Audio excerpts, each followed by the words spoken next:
Sir మీరు ఎప్పుడు సంక్షోభంలో అవకాశాలు ఎత్తుక్కోవాలి అంటారు. మొన్న శ్వేతపత్రం రిలీజ్ చేశారు కదా సార్, దాంట్లో ఎప్పుడు పోలవరం కంప్లీట్ అయ్యిద్ది అంటే మీరు చెప్పలేదు కదా సార్.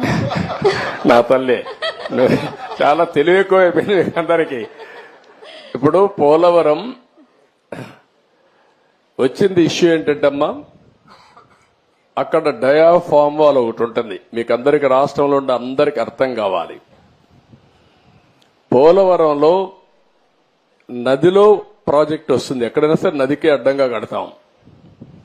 పోలవరం నదినే తిప్పి ప్రాజెక్టు కడుతున్నాం. ఈ నీళ్లు పక్కకు తీసుకొచ్చి అక్కడ ఎర్త్ కమ్ డ్యామ్ అంటే ఒక పెద్ద డ్యామ్ కడతాం. పోలవరంలో ఏంటంటే కిందన పొరలన్నీ ఇసుక పొరలున్నాయి, నీళ్లన్నీ వెళ్లిపోతాయి. అవి అరెస్ట్ చేయాలి. అది అరెస్ట్ చేయాలంటే ఒక స్పెషల్ టెక్నాలజీతో 95 మీటర్ల వరకు ఒక కట్టడం కట్టాలి. ఒక స్పెషల్ టెక్నాలజీతో ఒక పెద్ద కట్టడం కడతాం. దానికి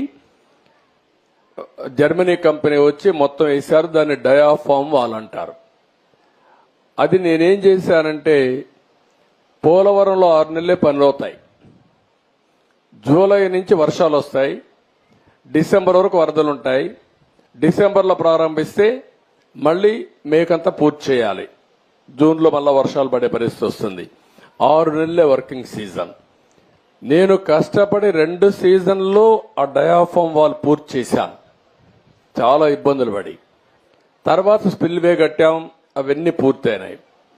ఈ పని చేయాలంటే ఎర్త్ కమ్ డ్యామ్ కట్టాలంటే పక్కన 2 వాల్స్ కట్టాలి, అవి కాఫర్ డ్యాములు అంటారు. దానికి కూడా నీళ్లని రాకుండా కొంతవరకు డ్రౌటింగ్ చేయాలి. డ్రౌటింగ్ కూడా చేసి అక్కడి నుంచి కట్టుకొని రావాలి. కరెక్ట్ గా నేను అధికారంలో ఓడిపోయింది మేలో ఓడిపోయాం. మే జూన్ వరకు గాని పనిచేసి ఉంటే, డయాఫామ్ వాల్స్ అని పూర్తి చేసేసి ఉంటే నీళ్లు అక్కడికి వచ్చేటి కాదు. ఒక చిన్న గ్యాప్ ఉంటే కాంట్రాక్టర్ మార్చారు, ఆఫీసర్లు మార్చారు, వర్షాలు వచ్చాయి, 2 ఏళ్లు పట్టించుకోవాలి. నీళ్లన్నీ వచ్చి డయాఫామ్ వాల్ కింద నుండేదంతా సుడులు తిరిగి, ఎందుకంటే అవి పెద్ద ఎత్తున 20 లక్షలు 30 లక్షల క్యూసిక్స్ ఆఫ్ వాటర్ వస్తుంది. దేశంలోనే ఎక్కువ నీళ్లు ప్రవహించే నది గోదావరి. ఇప్పుడు ఆ నీళ్లన్నీ వచ్చి సుడులు కొట్టేసింది, కిందన మట్టి అంతా ఇసుకంతా తీసేసి కొట్టుకొని వెళ్లిపోయింది. ఆ సుడులతో కాఫర్ డ్యామ్ దెబ్బతినింది, డయాఫామ్ వాల్ దెబ్బతినింది. ఇప్పుడు నువ్వు అన్నట్టు సిడబ్ల్యూసి మన దేశంలో సెంట్రల్ వాటర్ కమిషన్ ఏది అతిపెద్ద టెక్నికల్ అడ్వైజరీ కమిటీ, వాళ్ళు చెప్పింది ఫైనల్. ఇప్పుడు వాళ్ళు కూడా చేతులు తీశారు, దీన్ని ఏం చేయాలన్నా మాకే అర్థం కావడం లేదని.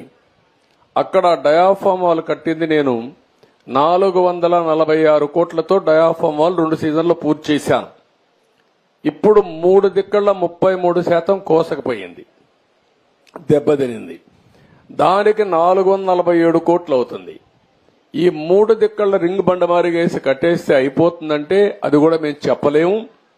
ఒకవేళ మొత్తంగానే డయాఫామ్ వాల్ కట్టాలంటే 990 కోట్లు అవుతుంది. అది 990 కోట్లు. రిపేర్ చేయాలంటే 447 కోట్లు.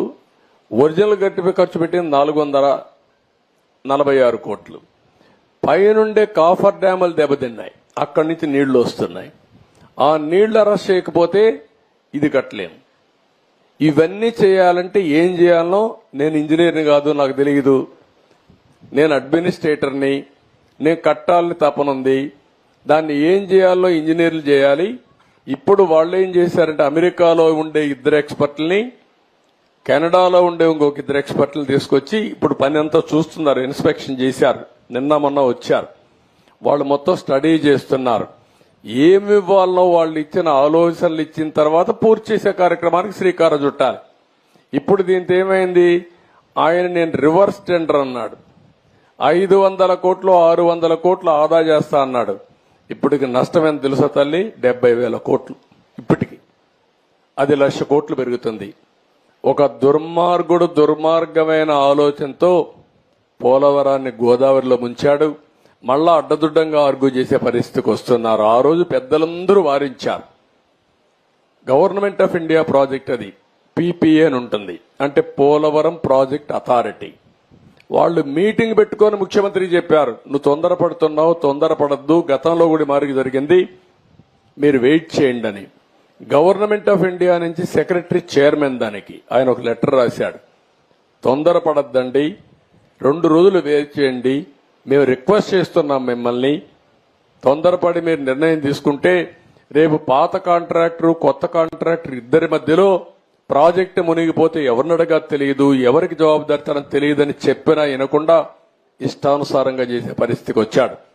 ఇది టెక్నికల్ సబ్జెక్ట్ అయినా ప్రజలు అర్థం చేసుకోవాల్సిన అవసరం ఉంది.